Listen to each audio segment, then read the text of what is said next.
Hey, what? I got an achievement for standing around taking a selfie.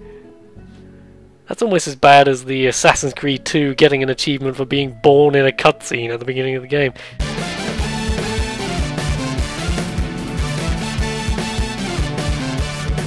Hey guys, and welcome to the way that 99.9671% of YouTube game commentators begin their videos. This is genuinely a phenomenon I've grown to be quite morbidly fascinated by. If you click on any random frickin' video where someone is talking over it, I guarantee you, almost always, the first words out of their mouth will be, "Hey guys, and welcome to." It's truly remarkable how the similar wavelengths the human brain all across the world apparently works on. You'll get bonus points if there's a boring anecdote about something mundane that happened recently in their life, and extra, like, double shots if one of the first words mentioned is a racial slur. That happened to me once. I like to delve into the depths of YouTube and report on the horrors I find. Unlike this video, which begins very uniquely by complaining about an extremely specific part of YouTube culture. I like to think that's a unique intro. I've done so many of these goddamn videos that me, having pretensions of being an artiste, I like to think I've put some thought into how to mix things up. Anyway, welcome to another goddamn video that isn't goddamn Dark Souls. After about 6 months of Dark Souls, twice a week, I thought there was some variety might be called for. Camera Obscura, which is like the 5th or 6th bloody game someone has donated to me now. So thank you for the 59p I believe you spent gifting this game to me on Steam.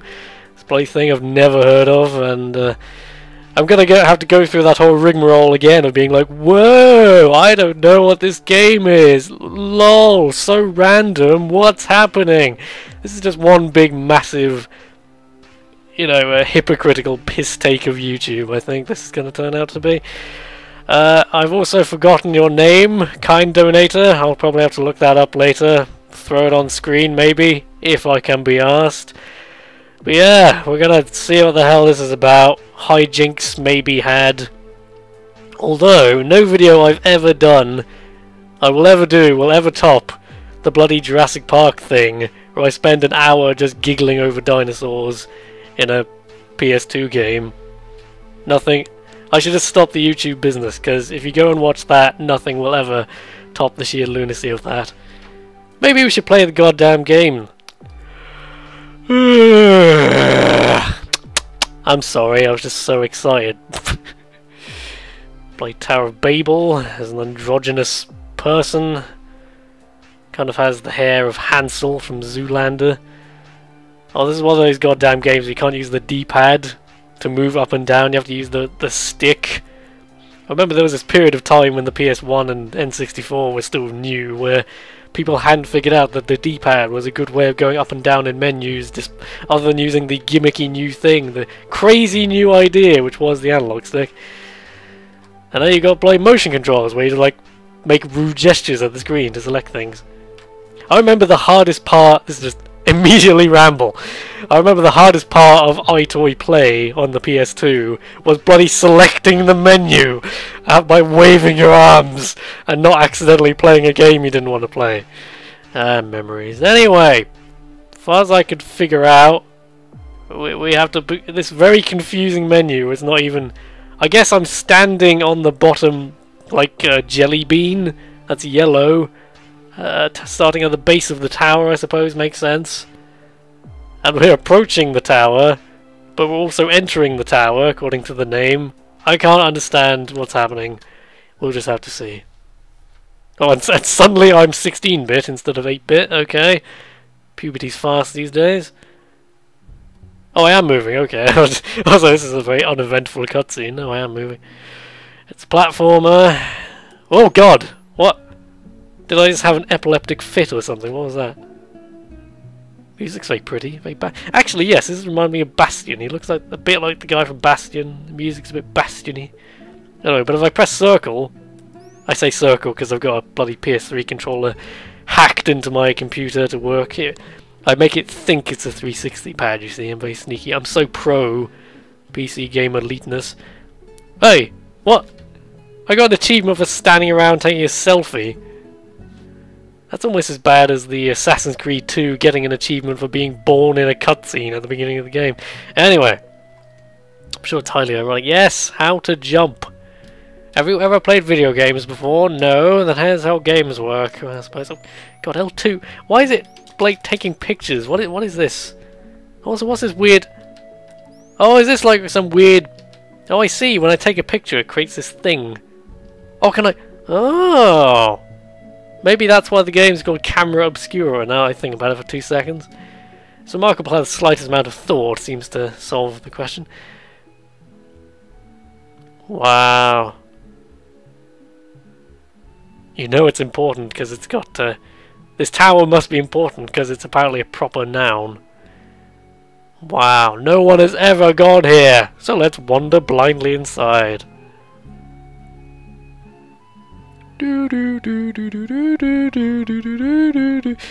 Another random, completely obscure reference. Ever play Hurdy-Gurdy on the PS2? The correct answer is no, but for some reason this music reminds me of that. Hurdy-Gurdy. You had to like herd creatures and not get them eaten by monsters. It was like a less good version of Sheepdog and Wolf, basically. It's like there are only like 3 herding games I've ever seen in existence. There's that one, Sheepdog and Wolf, and there's Sheep on the PS1.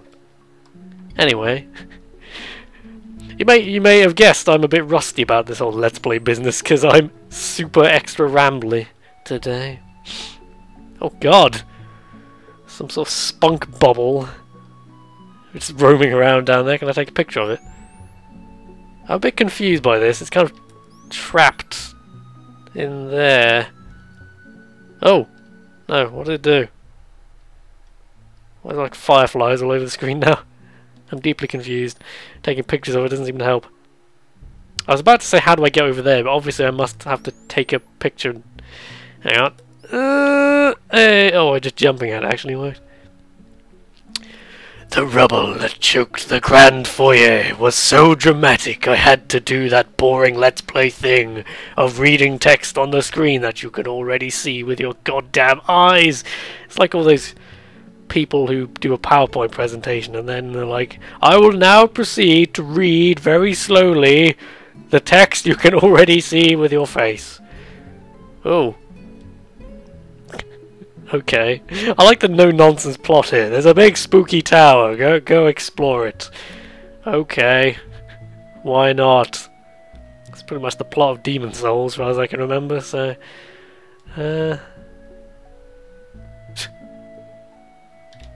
certainly a platformer with a slightly odd gimmick.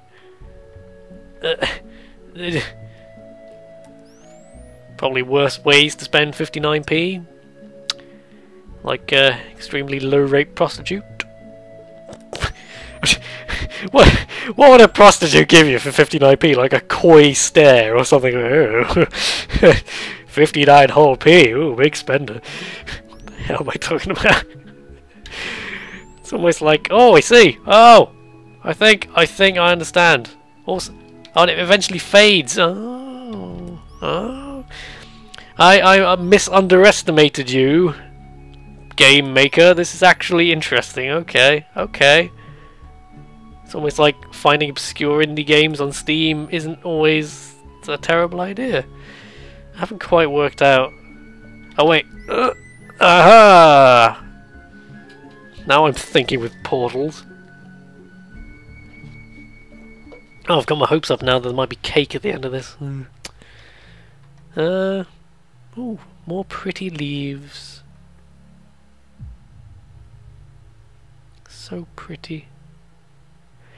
I always enjoy games where they bother to give their characters a blink cycle. I don't know why. It just seems like someone must have spent an hour doing that. Oh look! The hair on the androgynous person, it occasionally moves. Dramatic. Even with my newfound superpowers, I'm not exactly setting the world on fire. Oh. Hope you're getting your 59p's worth of entertainment, mysterious benefactor whose name I have already forgotten again. Why is it only... God damn it! It's doing that game thing I hate, where you're like, okay, I'm gonna play the game, let's learn the controls. Oh, I see, I can jump, I can do this thing, okay, let's progress. And then like half an hour later it says, did you know you can stand up and jump or something? And you're like, of course I know that, how did I get here without realizing? You're losing points, game developer. I don't understand how I would have got to this point without figuring out like the central mechanic of this game, which is... It's like if you were playing Portal and it waited for 3 hours before saying, did you know you can shoot portals? I like how I kind of stuck myself in a corner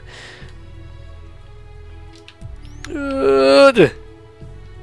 I'm enjoying this, Yes, thank you. You bloody...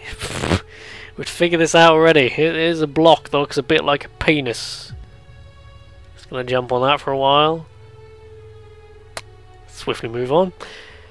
What was I going to say? Yes!